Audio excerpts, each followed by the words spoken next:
भगवान बुद्ध का जन्म लुम्बिनी वन, वर्तमान नेपाल में हुआ था। उनके पिता राजा शुद्धोधन शाक्य वंश के राजा थे और माता रानी महामाया कोल्य वंश की राजकुमारी थी। कहा जाता है कि रानी महामाया ने एक विशेष स्वप्न देखा जिसमें एक सफेद हाथी उनके गर्भ में प्रवेश कर गया। जब उन्होंने यह सपना राजगुरु को बताया तो उन्होंने कहा कि रानी के गर्भ में एक महान आत्मा का जन्म हुआ है जो या तो एक महान सम्राट बनेगा या सन्यासी होकर दुनिया को ज्ञान का प्रकाश देगा। महामाया देवी ने अपनी संतान को जन्म देने के लिए अपने मायके देवदह जाने का निर्णय लिया, लेकिन रास्ते में लुम्बिनी वन में उन्होंने एक वृक्ष की शाखा पकड़कर बालक को जन्म दिया। जन्म के समय सिद्धार्थ के शरीर से एक दिव्य आभा निकल रही थी और ऐसा कहा जाता है कि जन्म के तुरंत बाद उन्होंने 7 कदम चले और प्रत्येक कदम पर कमल का फूल खिला। जन्म के कुछ दिनों बाद एक प्रसिद्ध हर्षि असित मुनि राजमहल आए। उन्होंने जब बालक को देखा तो कहा, यह बालक या तो चक्रवर्ती सम्राट बनेगा या एक महान सन्यासी बनकर संसार को मुक्ति का मार्ग दिखाएगा। राजा शुद्धोधन को यह सुनकर चिंता हुई, क्योंकि वह चाहते थे कि उनका पुत्र एक शक्तिशाली सम्राट बने, न कि सन्यासी। सिद्धार्थ के जन्म के 7 दिन बाद ही उनकी माता महामाया का देहांत हो गया। इसके बाद महाप्रजापति गौतमी, महामाया की बहन, ने बालक का लालन पालन किया। राजा शुद्धोधन ने भविष्यवाणी को ध्यान में रखते हुए सिद्धार्थ को हर प्रकार के कष्ट और दुख से दूर रखने का प्रयास किया। उन्होंने अपने पुत्र के लिए 3 भव्य महल बनवाए। एक ग्रीष्म महल, गर्मियों के लिए 2 वर्षा महल, बरसात के लिए 3 शीत महल। सर्दियों के लिए इन महलों में सुख सुविधा की हर चीज थी। सिद्धार्थ का पालन पोषण ऐश्वर्य में हुआ और उन्हें हर प्रकार की शारीरिक और बौद्धिक शिक्षा दी गई। वे घुड़सवारी, युद्ध कला, तीरंदाजी और शास्त्रों में निपुण हो गए। जब सिद्धार्थ युवा हुए तो राजा ने उनका विवाह राजकुमारी यशोधरा से करवा दिया। विवाह के कुछ वर्षों बाद उन्हें एक पुत्र रत्न प्राप्त हुआ जिसका नाम राहुल रखा गया। राजा को अब पूरा विश्वास था कि सिद्धार्थ राजकाज में रुचि लेंगे और उनका मोह संसार से नहीं हटेगा। सिद्धार्थ अब तक एक विलासितापूर्ण जीवन जी रहे थे और उन्होंने कभी भी बाहरी संसार के दुखों को नहीं देखा था, लेकिन नियति को कुछ और ही मंजूर था। एक दिन सिद्धार्थ ने अपने सारथी चन्ना के साथ नगर भ्रमण करने का निश्चय किया। इस यात्रा में उन्होंने 4 महत्वपूर्ण दृश्य देखे जो उनके जीवन को पूरी तरह बदल देंगे। उन्होंने एक झुका हुआ, कांपता हुआ, सफेद बालों वाला वृद्ध व्यक्ति देखा। जब उन्होंने चन्ना से पूछा तो उसने बताया कि हर मनुष्य को एक दिन बूढ़ा होना पड़ता है। यह सुनकर सिद्धार्थ सोच में पड़ गए कि क्या वे भी बूढ़े होंगे।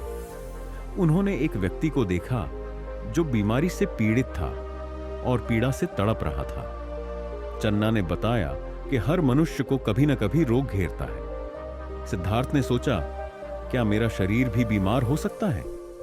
आगे चलकर उन्होंने एक शव यात्रा देखी। जब उन्होंने चन्ना से पूछा तो उसने कहा, मृत्यु हर प्राणी का अंतिम सत्य है। यह सुनकर सिद्धार्थ अत्यंत व्याकुल हो गए। उन्होंने एक शांत और प्रसन्न सन्यासी को देखा जो संसार की चिंताओं से मुक्त था। उन्होंने सोचा, क्या मैं भी ऐसा बन सकता हूं?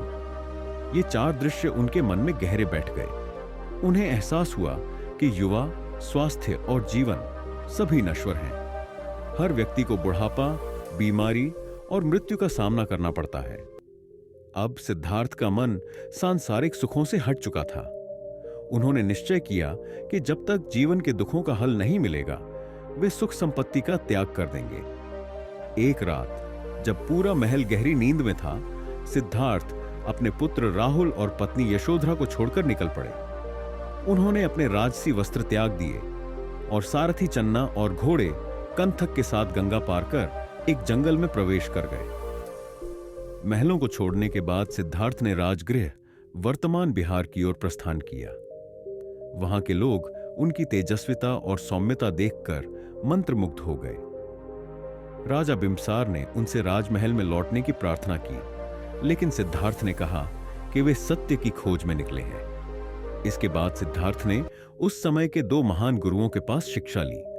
एक आलार कलाम उन्होंने सिद्धार्थ को ध्यान और योग के गहरे रहस्य सिखाए। 2. उद्दक रामपुत, उन्होंने समाधि की उच्च अवस्था की शिक्षा दी। हालांकि सिद्धार्थ को यह ज्ञान अधूरा लगा, क्योंकि इससे केवल आत्मिक शांति मिलती थी, लेकिन दुखों का अंत नहीं होता था। इसके बाद सिद्धार्थ निर्जन जंगलों में जाकर कठोर तपस्या करने लगे। वे नदी किनारे गुफाओं और वृक्षों के नीचे बैठकर ध्यान करते और अपने शरीर को अत्यंत कष्ट देते। उन्होंने भोजन त्याग दिया और मात्र एक अन्न के दाने पर कई दिनों तक जीवित रहे। वे अत्यधिक कमजोर हो गए और उनका शरीर हड्डियों का ढांचा मात्र रह गया। लेकिन फिर भी उन्हें ज्ञान की प्राप्ति नहीं हुई। जब सिद्धार्थ अत्यधिक दुर्बल हो गए और मृत्यु के निकट पहुंच गए, तब एक दिन सुजाता नामक कन्या ने उन्हें खीर दान किया। इसे खाकर उन्होंने अनुभव किया कि अत्यधिक कठोर तपस्या भी आत्मज्ञान का मार्ग नहीं हो सकता। तभी उन्होंने यह निर्णय लिया कि अत्याचार या कठोर तपस्या से ज्ञान प्राप्त नहीं होगा, बल्कि संतुलित मध्यम मार्ग अपनाने से ही सत्य का बोध होगा। अब सिद्धार्थ एक स्थान पर पहुंचे जिसे आज बोध गया, बिहार कहा जाता है। वहां उन्होंने पीपल वृक्ष, जिसे बाद में बोधि वृक्ष कहा गया, के नीचे बैठकर संकल्प लिया, जब तक पूर्ण ज्ञान प्राप्त नहीं होगा तब तक मैं यहां से नहीं उठूंगा। जब सिद्धार्थ ध्यान में बैठे, तब मारा, अज्ञान और मोह का प्रतीक, ने उन्हें विचलित करने की कोशिश की। उसने भय, संदेह और प्रलोभन दिखाए। उसने अपनी अप्सराओं को भेजा ताकि सिद्धार्थ का ध्यान भंग हो जाए, लेकिन सिद्धार्थ अडिग रहे और अपने ध्यान से विचलित नहीं हुए। अंततः 49 दिनों के कठोर ध्यान के बाद पूर्णिमा की रात को सिद्धार्थ को आत्मज्ञान प्राप्त हुआ। अब वे केवल सिद्धार्थ नहीं, बल्कि बुद्ध, जिसका अर्थ है जागृत या प्रबुद्ध व्यक्ति, बन गए। उन्होंने 4 महत्वपूर्ण सत्य, 4 आर्य सत्य को जाना। दुख सत्य, जीवन में दुख अवश्यम भावी है। 2 दुख समुदय, इच्छाएं और तृष्णाएं दुख का कारण है। 3 दुख निरोध, इच्छाओं पर नियंत्रण करके दुखों को समाप्त किया जा सकता है। 4 अष्टांगिक मार्ग, मोक्ष प्राप्त करने के लिए 8 मार्गों का पालन करना चाहिए। ज्ञान प्राप्त होने के बाद बुद्ध ने कहा, मैंने जन्म जरा मृत्यु के बंधन से मुक्ति पा ली है। अब मैं सम्यक ज्ञान को संसार में फैलाऊंगा। अब वे केवल सिद्धार्थ गौतम नहीं, बल्कि भगवान बुद्ध बन चुके थे। अब बुद्ध ने सोचा कि इस ज्ञान को लोगों तक पहुंचाया जाए। उन्होंने यह तय किया कि वे अपनी शिक्षाएं केवल ब्राह्मणों और विद्वानों तक नहीं, बल्कि हर वर्ग के लोगों तक पहुंचाएंगे। अब वे अपने पहले उपदेश की ओर बढ़ने लगे। ज्ञान प्राप्ति के बाद भगवान बुद्ध ने सबसे पहले यह सोचा कि वे यह ज्ञान किसे दें। उन्हें अपने पुराने गुरु आलार कलाम और उद्दक रामपुत याद आए, लेकिन उन्हें पता चला कि दोनों की मृत्यु हो चुकी थी। तब उन्होंने अपने 5 पुराने साथियों कोंडन, भद्दीय, वप्प, महानाम और अस्सजी को ढूंढने का निर्णय किया। वे सारनाथ, वाराणसी के पास के मृगदाय वन पहुंचे, जहां वे 5 तपस्वी ध्यान कर रहे थे। सिद्धार्थ गौतम अब भगवान बुद्ध बन चुके थे। उन्होंने सारनाथ में अपने 5 शिष्यों को पहला उपदेश दिया, जिसे धर्म चक्र प्रवर्तन सूत्र कहा जाता है। इस उपदेश में उन्होंने 4 आर्य सत्य और अष्टांगिक मार्ग की व्याख्या की। वे दुख, संसार में जन्म, बुढ़ापा, बीमारी, मृत्यु, वियोग, अपमान आदि सभी दुख हैं। 2 दुख समुदय, सभी दुखों का कारण हमारी तृष्णाएं, इच्छाएं हैं। 3 दुख निरोध, इच्छाओं को समाप्त करने से दुखों का अंत हो सकता है। 4 मार्ग, दुखों के अंत के लिए अष्टांगिक मार्ग का पालन करना आवश्यक है। जब भगवान बुद्ध ने यह उपदेश दिया, तो उनके 5 पुराने साथी भी बुद्ध धर्म के अनुयायी बन गए। इस प्रकार बौद्ध संघा की नींव पड़ी और भगवान बुद्ध ने अपने धर्म प्रचार की यात्रा शुरू की। भगवान बुद्ध ने यह निश्चय किया कि वे केवल राजाओं और ब्राह्मणों को ही नहीं, बल्कि हर जाति और वर्ग के लोगों को भी बौद्ध धर्म का ज्ञान देंगे। बुद्ध ने अपने अनुयायियों के लिए संघ की स्थापना की, जहां सभी लोग समान थे, चाहे वे किसी भी जाति के हों। किसी को भी बौद्ध भिक्षु, मोंक बनने की अनुमति थी। संघ के सदस्य भिक्षा पर निर्भर रहते थे और सांसारिक सुखों से दूर रहते थे। बुद्ध के शिष्यों की संख्या बढ़ने लगी और उन्होंने पूरे भारत में धर्म प्रचार किया।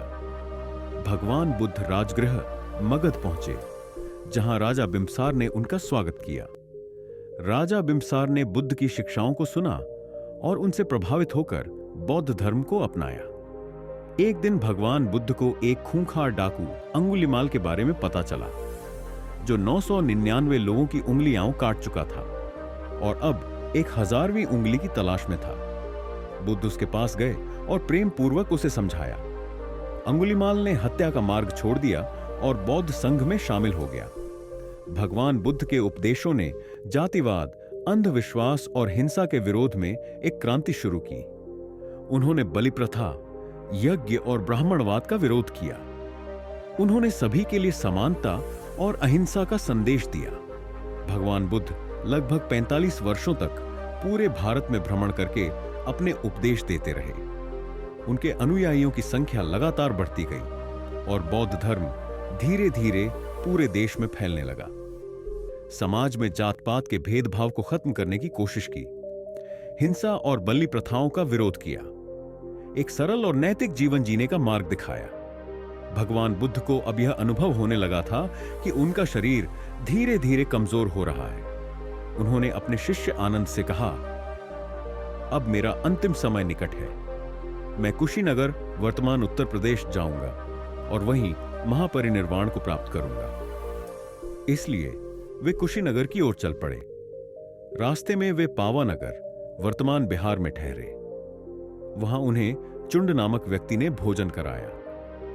कुशीनगर पहुंचने से पहले ही बुद्ध को गंभीर बीमारी हो गई, लेकिन उन्होंने हिम्मत नहीं हारी। उन्होंने अपने अनुयायियों को अंतिम उपदेश दिया, हे भिक्षुओं, ध्यान रखना, यह शरीर नश्वर है, सभी चीजें नाशवान हैं। अतः अपने जीवन में सत्य, अहिंसा और करुणा का पालन करो। आत्मज्ञान ही तुम्हारा अंतिम लक्ष्य होना चाहिए। इसके बाद वे साल वृक्षों के नीचे लेट गए और ध्यान की अवस्था में चले गए। भगवान बुद्ध कुशीनगर में साल वृक्षों के नीचे ध्यान मुद्रा में लेटे हुए थे। उनके चारों ओर उनके शिष्य और अनुयायी बैठे थे। रात्रि के अंतिम पहर में बुद्ध ने ध्यानमग्न अवस्था में महापरिनिर्वाण, मृत्यु को प्राप्त किया। सब नश्वर हैं, जो भी उत्पन्न हुआ है वह नष्ट होगा। इसलिए अपने जीवन में आत्मज्ञान प्राप्त करने के लिए प्रयत्न करो। उनके महापरिनिर्वाण के बाद उनके पार्थिव शरीर का संस्कार कुशीनगर में किया गया और उनकी अस्थियां 8 भागों में बांटी गईं, जिन्हें विभिन्न स्थानों पर स्तूपों में रखा गया।